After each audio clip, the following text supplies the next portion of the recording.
certo? Então, vive como clandestino porque a lei deste mundo é outra. E na contramão, a norma que conduz esse mundo aqui é outra, não é igual a do mundo futuro. Aí a gente fica como clandestino, né? Se escondendo, se protegendo nas montanhas. Então, depois dessa exposição sobre a fé dos antigos, o autor recorre novamente a uma exortação. Aí vai, que é assim, ele explica as coisas e dá um carão, explica as coisas, dá um carão, explica as coisas, dá um carão. É sempre assim. Então, os destinatários são convidados é um termo bonito que eu estou usando, né? Porque eu sou uma pessoa muito educada. Mas as pessoas são assim, né? É como se pegasse e encostasse assim na parede, segurando pelos gargumilhos, como diz a minha mãe. Faça a coisa certa agora, não é? Então são convidados a dar provas de perseverança. Porque o problema é o seguinte: se quem tem fé é perseguido de todos os lados, vive como se fosse bandido desse mundo, o problema agora é, até quando viverei assim? Porque o martírio que era, como por exemplo o martírio de Tiago, não é? Que é narrado no Atos dos Apóstolos, logo no início. O Tiago que foi morto por Herodes, no início. Rapidamente. Nós estamos ali bem próximo da morte de Jesus. E aí um dos amigos de Jesus que conviveu com ele, Tiago, já é morto. É chamado de martírio. E se o cara viver até ficar velhinho que não possa mais viver, não é martírio, não? Viver na fé, numa vida difícil, numa vida de perseguição, é martírio, sim. Por isso que no Evangelho de João, quando Pedro diz assim, Senhor, Jesus diz assim, Pedro, vão te pegar, vão te levar para onde tu não quer ir, preso, né? Falava da prisão. Vão te cingir os rins, colocar corrente, né? Vão prender tuas mãos.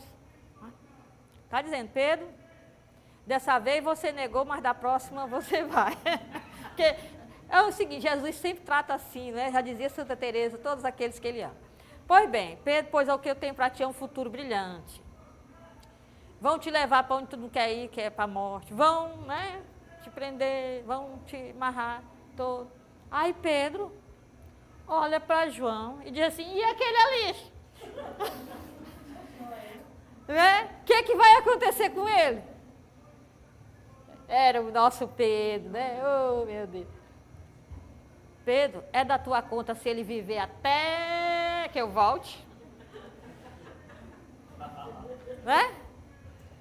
Quer dizer, é tão martírio morrer pela fé assim, crucificado de cabeça para baixo contra o Pedro, como é martírio viver demais uma vida de fidelidade e de sofrimento. É martírio do mesmo jeito, não é não? Pois então, agora vem a questão da perseverança, não é? São convidados a dar prova de perseverança. E aí, é interessante para o nosso mundo de hoje, que foi um problema que eu tive com a carta aos Hebreus. Eu falei, meu Deus, como é que eu vou falar da carta aos Hebreus? De que o sofrimento é pedagógico. Né? Porque hoje em dia, tudo que as pessoas querem é não sofrer. Então, existe a psicologia, existe terapia, existe qualquer coisa, mas não posso sentir dor, não posso sentir angústia, não posso... Então, as pessoas já enfrentam, principalmente o Brasil, cuidado, porque as pessoas do Brasil são as que mais tomam remédios controlados, remédios, né? Para a cabeça. É um dos países que mais toma, porque qualquer angústia, a primeira coisa que a pessoa faz é engolir uma pílula para poder enfrentar aquele, né? Gente, nós temos na nossa constituição fisiológica e psicológica capacidades para enfrentar situações de vida. E em último caso, se tomaria algum remédio. Mas em último caso, a pessoa compraria, pede emprestado da colega que está... Me empresta aí um clonazepam. Eu já ouvi a pessoa dizer assim, me empresta aí uma banda de clonazepam. Eu, meu Deus... Gente, eu não tomo remédio controlado, vai ser a coisa mais difícil que vai acontecer na minha vida. Mas aqui as pessoas... me empresta aí uma banda de clonazepam. Meu Deus, é como se me emprestou uma xícara de café, me emprestou uma banda de clonazepam. Entende? Existiu séculos e séculos de sofrimento antes de existir remédios controlados e as pessoas enfrentavam. Não é?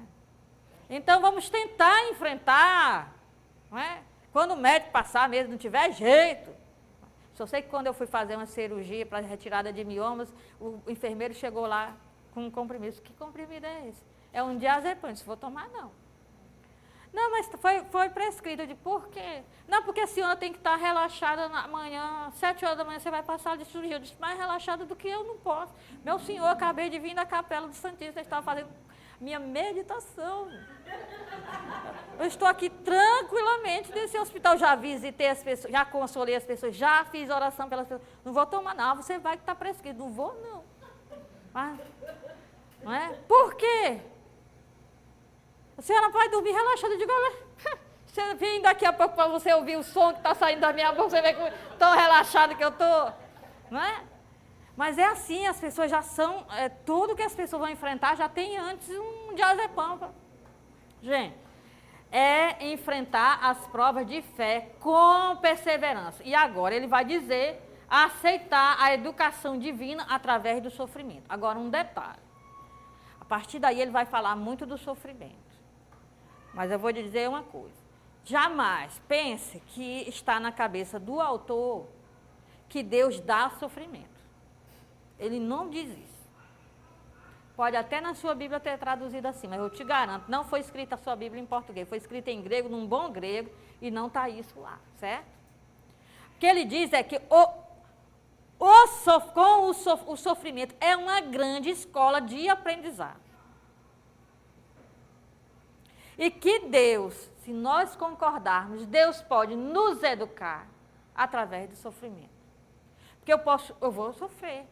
Tem situações que eu vou sofrer, que eu mesma, não é? Escolhi sofrer. Depois rejeito, mas eu mesma sou responsável por isso. Tá? E eu posso ter, diante do sofrimento, a rebeldia e a educação. Depende de mim. Agora, se eu quiser me educar com o sofrimento, Deus vai estar aí para me educar. E é isso que ele vai mostrar. Então, sofrer com paciência, o termo é hipomoné, que não tem tradução, e se traduz geralmente por paciência, ou perseverança, ou constância. Hipomoné é uma estrutura forte. E quando essa estrutura, ela tenta balançar, ela continua firme. Isso aqui é hipomoné. É uma estrutura que aguenta o peso e pode vir a tempestade, ela continua firme. É uma estrutura arquitetônica dos prédios no Japão, preparada para terremoto. É isso que é hipomoné. Hipomoné. Hipomoné, com H, escrito com H. Se você quiser o pé da letra, hipomoné, igual esse igual hipoglicemia, não é? Quer dizer, baixa, é uma que aguenta o peso, por isso começa com hipó, está embaixo, aguentando o peso. Uma estrutura que aguenta o peso. Então, sofrer com paciência. Então, ele diz que Deus, não é? Através do sofrimento com paciência, pode educar os seus filhos. Então, Deus vai aparecer aí como um pai, não simplesmente o pai de Jesus, mas o pai dos seres humanos. O nosso pai, que vai aproveitar aquela situação de sofrimento e nos educar, se nós deixarmos, porque vai ser uma educação assim, ele vai dar a lição e você aprende a lição ou não aprende a lição. Então, o sofrimento é como a escola. Pense na escola, você leva seu filho pequeno, sua criança para a escola. E você coloca lá na escola, dentro da escola. Então, vem uma professora ou um professor e vai dar uma matéria. Se seu filho quiser aprender, ele vai aprender com a matéria. Ou então ele vai ficar dentro da escola sem aprender a matéria. A escola é o sofrimento. Então, você é jogado dentro de um sofrimento e Deus vai te dar uma matéria para você aprender. Se você quiser, você aprende. Se não, você fica lá dentro do sofrimento sem aprender. É assim. É assim que ele vai tratar o sofrimento. O sofrimento é uma oportunidade de aprendizado. Agora, como todo pai que é bom, Deus é muito melhor do que qualquer pai, não vai querer o mal para o filho. Não pense que ele diz que Deus quer o mal para o filho. Deus não quer. Mas ele vai ensinar uma matéria quando você estiver dentro da escola chamada sofrimento. Agora, se você vai aprender a matéria, aí é problema seu. Então, ele vai comparar toda essa... que ele vai mostrar que aquelas pessoas que ele falou, que são os heróis da fé, eles aprenderam com o sofrimento. E compara a atitude deles com a educação humana. Eu acabei de atualizar. Eu disse, sofrimento, a escola. Você leva seu filho para a escola. Então, ele vai fazer nos termos da antiguidade. Então, quando ele termina de falar sobre essas questões pedagógicas, parece que ele está mudando de assunto, mas não está. Então, o assunto foi assim, existe sofrimento, está aqui essa lista de pessoas que sofreram e continuaram firmes na fé. Então, são heróis da fé. Por que são heróis da fé? Por que continuaram firmes? Porque aprenderam com o sofrimento. Foram educados no sofrimento e se tornaram melhores do que antes. Agora, o que acontece aqui? Ele diz assim, estamos cercados por tal nuvem de testemunhas. Olha, quer dizer, esse tal, quer dizer que é um termo grego que diz que ele está falando daquele pessoal, daqueles heróis da fé, e que eles formam algo como se fosse uma nuvem,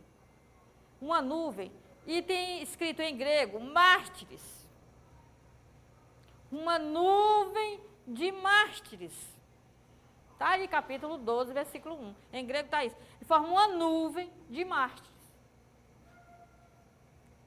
Aqueles heróis da fé são uma nuvem de mártires. Então, temos que entender o que significa mártir quando ele escreve. Porque, para nós, mártir é quem morreu pela fé. Paulo de Tarso, Estevão, Pedro, não é? E outros que vieram depois, morreram no Coliseu, morreram crucificados, eles são mártires. Todo mundo sabe. Ai, que martírio em aguentar fulano na minha vida.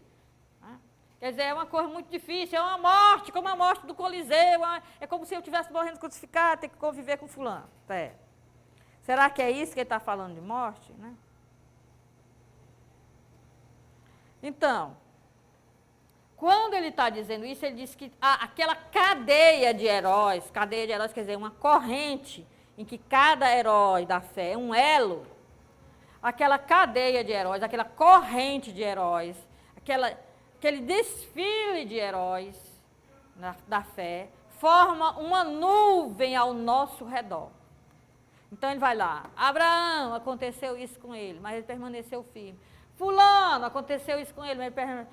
Quando termino de falar todos os patriarcas e profetas, de esse povo todo, que sofreu, que continuou fiel, que aprendeu com sofrimento, eles estão tudo ao nosso redor. Como uma nuvem. Olha, a nuvem é importante, porque a nuvem era a presença de Deus. Era Shekinah, a presença de Deus. E agora, a presença de Deus em nosso meio, também é através deles. Eles formam uma nuvem ao nosso redor. Quer dizer que é como a gente está dentro dessa nuvem. O significado mais primitivo de Marte não é quem sofreu. Marte, em grego, não tinha nada a ver com sofrimento. Marte, em grego, quer dizer um espectador, alguém que presenciou alguma coisa. Então, essa pessoa que presenciou, ela pode ser levada ao tribunal para ser testemunha. E só nesse sentido é que Marte tem a ver com o sofrimento. Por quê? Porque as pessoas que seguiam Jesus, elas foram levadas aos tribunais, não é?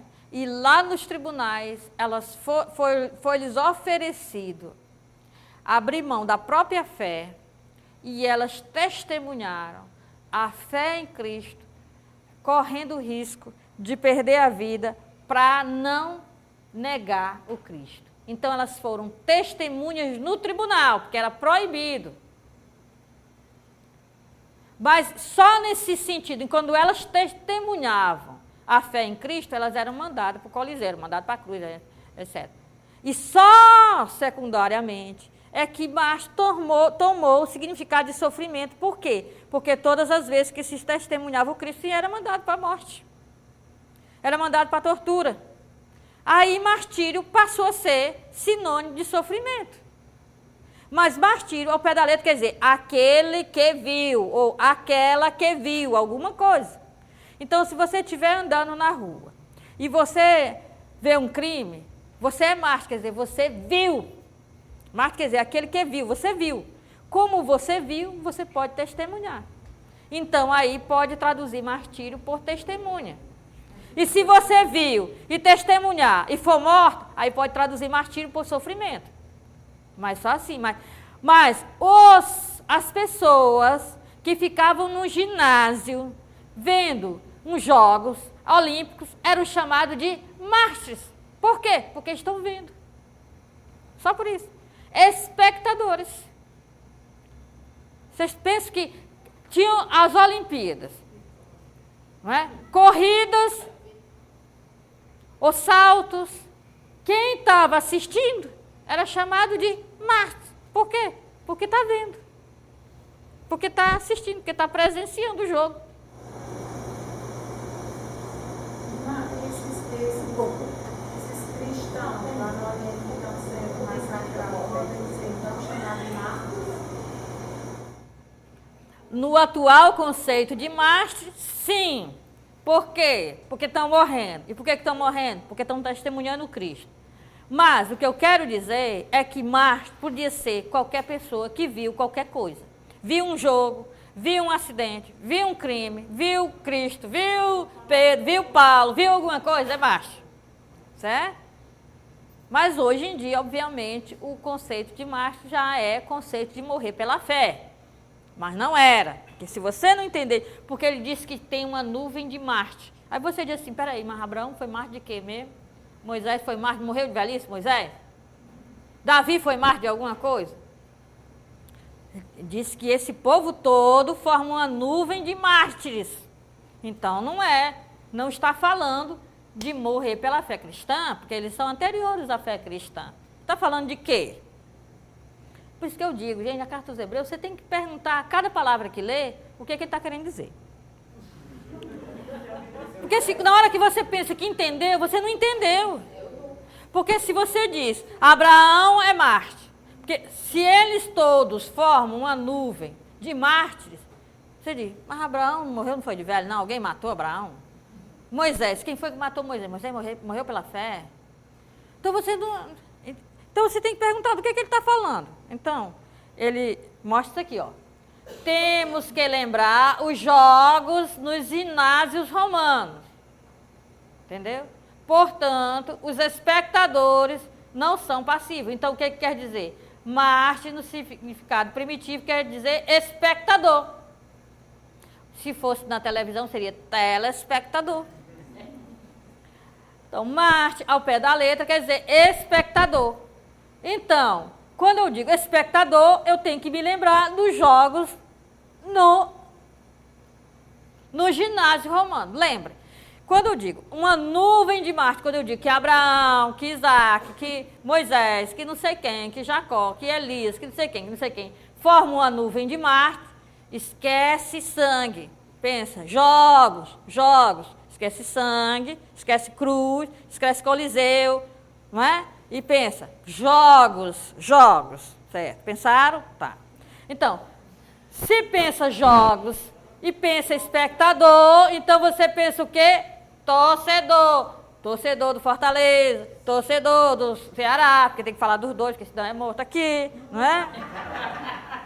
Então, Torcedor. Então, nuvem de Marte, se eu posso traduzir por uma nuvem de torcedores. Torcedor de gladiador, torcedor de corredor, torcedor de luta livre, torcedor do que acontecia no ginásio romano.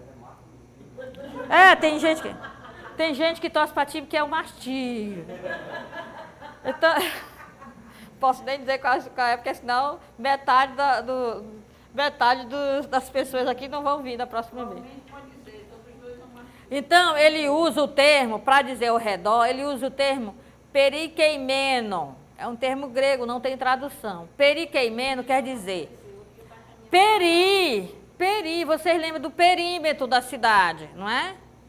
Peri quer dizer ao redor com alguma coisa aqui no centro. Então, ao redor, então a nuvem de testemunho está ao nosso redor e nós estamos no centro.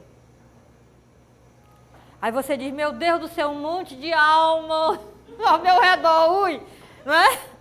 Não, a nuvem, aquelas pessoas que foram educadas na fé, que foram fiéis, elas estão ao nosso redor, como torcedores de Jogos Olímpicos dentro de um ginásio.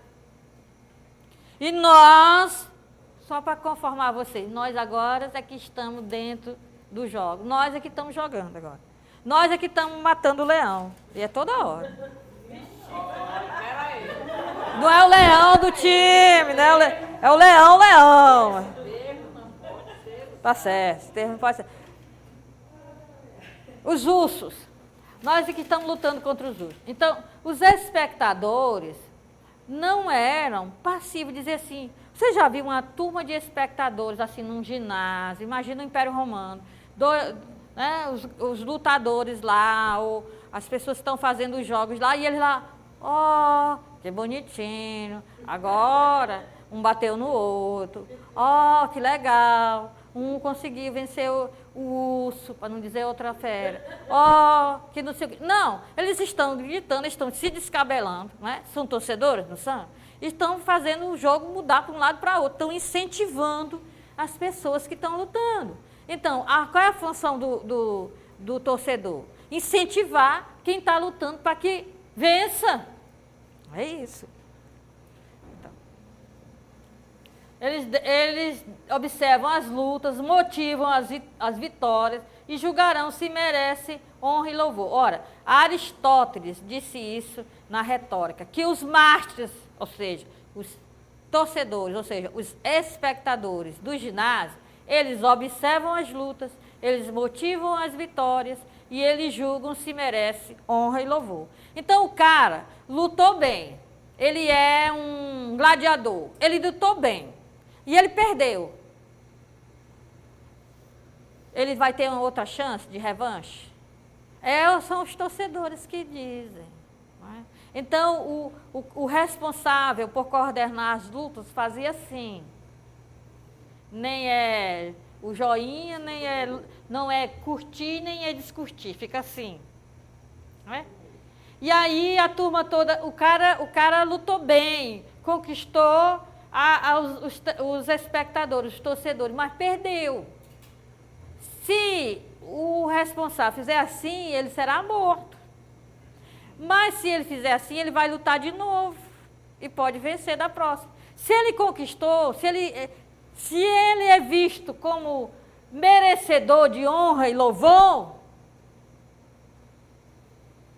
aí todo mundo fica, claro que o coordenador dos jogos vai fazer assim, porque o que quer, os jogos são para agradar a população. Aí, ó, curtir. Não é? Certo? Então eles não são, sim, eles não estão aí só para servir de exemplo. Ó, Abraão é um exemplo para mim. Francisco de Assis é um exemplo para mim. Não é bem assim não. Não é só exemplo, não. Eles motivam que eu vença dessa vez. Dessa vez sou eu. Então, teve esse autor aqui, estou terminando, só essa parte, já passo ali para o nosso amigo que vai dar uns avisos.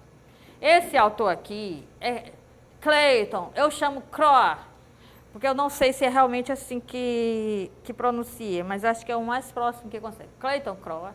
Ele escreveu um livro em inglês que traduzido é Resistência no Sofrimento. é sobre esse trecho da carta aos Hebreus. Então, ele diz que aqui o autor da carta aos Hebreus usa uma metáfora atlética, uma metáfora, não é, dos espectadores. Então, primeiro ele fala de quem foi fiel, permaneceu na fé apesar do sofrimento.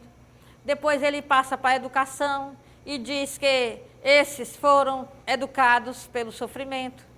E depois ele diz que esses foram se tornaram os espectadores. Porque eles venceram, porque eles jogaram e venceram, eles passaram para a plateia. E agora nós estamos jogando e eles estão torcendo. Então ele foi aí que me ajudou, que ele vai falar resistência no sofrimento e vai dizer que o autor usa a metáfora atlética e a visão judaica sobre heróis da fé, junta as duas coisas e compõe esse texto. Então ele pega a citação de Aristóteles, a educação através dos esportes, a educação dos esportes que transforma alguém com preparo físico e honra suficiente para ser considerado herói, junta com os heróis judeus, que os heróis judeus são heróis da fé, não das conquistas, junta as duas coisas e transforma os personagens do passado, que são personagens de fé e que resistiram na fé, como heróis de fé treinados. Educação como treinamento, treinados. E por isso venceram, receberam a medalha e passaram para as arquibancadas para torcerem por o que agora estão lutando, que somos nós. É isso, é aqui que eu termino. Da próximo sábado eu pego essa parte aqui e completo com a parte quinta. Nosso amigo quer dar avisos.